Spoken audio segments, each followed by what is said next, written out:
A mám první otázku na Markétku, která dneska přijela na Ukrajině z Prahy.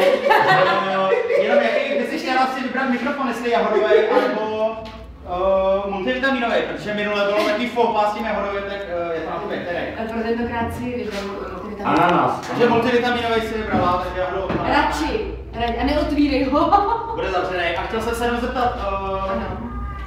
Jak se vám líbí tady dole v pyramidě? Moc se nám tady líbí. Tam ještě nebyla. Já mám tady ze svůj dolar jsem si vzala takový talisman před plinkou, já vám ho hnedka názorně ukážu. Ale svítí to? Našla jsem si talisman. Musíš dynamo zašlápnout. Splachovadlo. Měla jsem to na toaletě a toto mi zůstalo v ruce, takže já si ho schovám pro příště. A chtěl jsem si zeptat, co jste si připravili pro nás, no co pro nás, pro naše posluchače na příští rok? My jsme si připravili básničku, kterou jsme rádi recitovali, protože už zpívání nás tak moc nebaví, takže budeme už teďka jenom recitovat. A asi pravděpodobně budeme recitovat v polštině. A přivedeš nám kousek tady? Ne, to nemůžu, ještě to překvapím právě. Aha. Dobře, a ještě jsem se chtěl zeptat, nejbližší vystoupení... Počkej, možná je to taková blbá otázka, ale kdy si necháš narůst vlasy?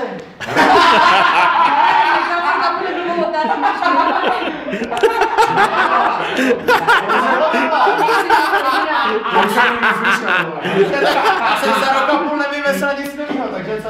Jo, tak já jsem přece nevím, jak jsem ale já teď zkouším jako to mazat indulonou, takovou. My to vidíme. Nevím, šáni si, roste to, šáni si. Co? Ty to roste. Máš to dlouhý? Ty vole, roste to vlasu. Nicméně já jenom řeknu jednu věc, to není Verona, to je kop, to jsou žežulkovy. To poznáte podle košíku, protože to nejsou naši zákazníci. To jsou žežulkovy a ty nejdou koupit vodu, ty jdou nakoupit pro celý dní. Berte, vypni si Telefon ti zvoní, man. Žežulkovo zvoní ti na Já to vezmu, vezmu. Vem to! Jo, vem to. Ty jsi teda profesionální. Katka? Nevím. Dobrý, chtěl jsem zeptat, jaký je dneska největší hitovku, nějakou novou zahrajete nám tady v pyramidě?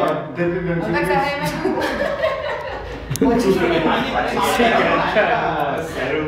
Dneska zahrajeme určitě naši poslední písničku, která se jmenuje Stay With Me. Ale už máme připravenou novou, ale tu si necháme zase na příště.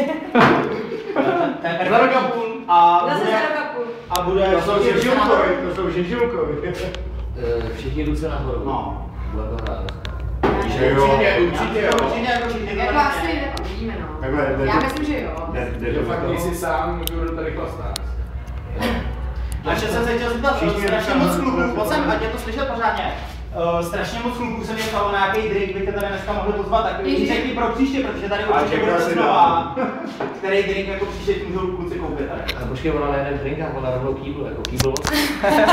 Počkej, takže ty kýbl vodky s čím? Já kýbl vodky s... Takže do toho nakráje, brambory uvaření do toho nakráje. S tím jahodovým džusem. Jasně. A bramburky do toho. Výborný bramburky, s jo. nějakýma třeba karbanátkama, kdy s tou poznají. Karboš je pořádně. Jasně, a to bude teda. Hele, tak můžeme bouknout třeba šampaňský. Šampaňský? Jakože na oslavu, děkuji, tady mám. Ideální. Bude šampaňský a hodně na bramburky. To jsou nový. Davaj suda, davaj. No dobrý, tak já si myslím, že to je asi všechno, co naše posluchači chtěli slyšet. Ne, počkej, ještě nechtěli. Ne, nechtěli, já mám ještě Markétku. Máš vypnutý mikrofon. A jak se máš ty, prosím tě? Já se mám dobře dneska, no, protože jste tady konečně, že jo? Celý rok špatný, ale dneska konečně pořádnej mejdan, takže Ale dobrý. mi ten mikrofon, ty vole. Je replay, otevři ho. Zapni baterku.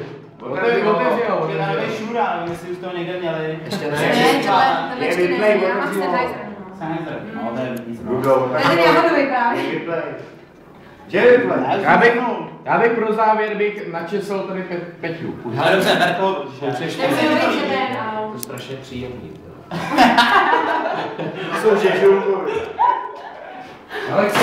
Ale kluci, my musíme jet. Já si myslím, že Verona jde vystupovat, takže by se mu končil tenhle rozhovor a za rok zase dáme další bláznivý rozhovor číslo 3. Přesně tak. Ok, dneska. Ahoj!